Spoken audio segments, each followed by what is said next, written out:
Before electronic computers, people built mechanical computers to perform specific mathematical operations. One such machine was this, Albert Michelson's harmonic analyzer. This 19th century machine adds together cosines to create intricate patterns. Amazingly, it also does the inverse operation. It can take a pattern and reveal the cosines that, when added together, will approximate it.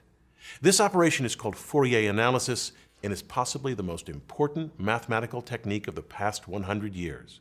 Without Fourier analysis, there would be no MP3s, JPEGs, or cell phones as we know them today.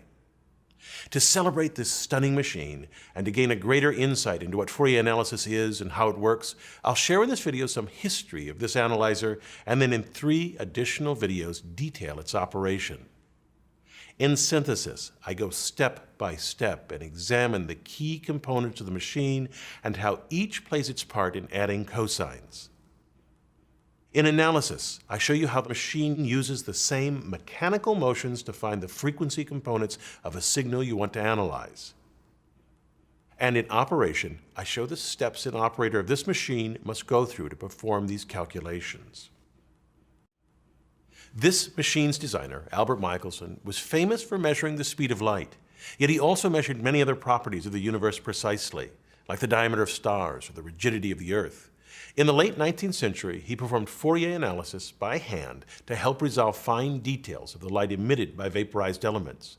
He was doing an early version of Fourier transform spectroscopy.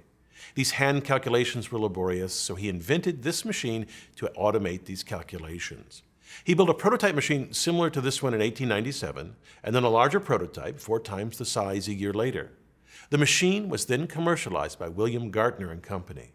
They made precision scientific instruments often designed by Michelson. In their 1904 catalog, they advertised this machine, which can add up to 20 different sinusoids, as well as a larger version that calculated with 80 sinusoids.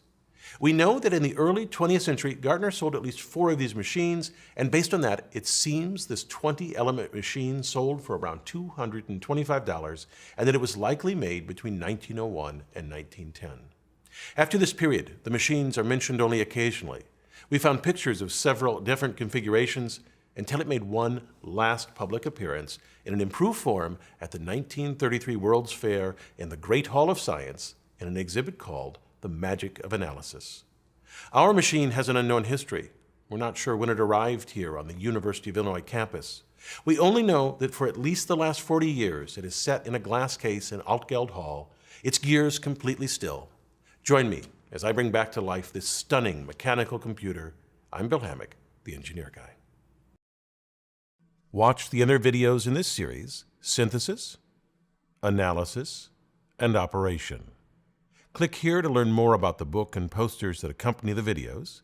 Here, we go page by page through the entire book and point out some extra details. And here, you can sit back and watch the rocker arms move up and down over and over.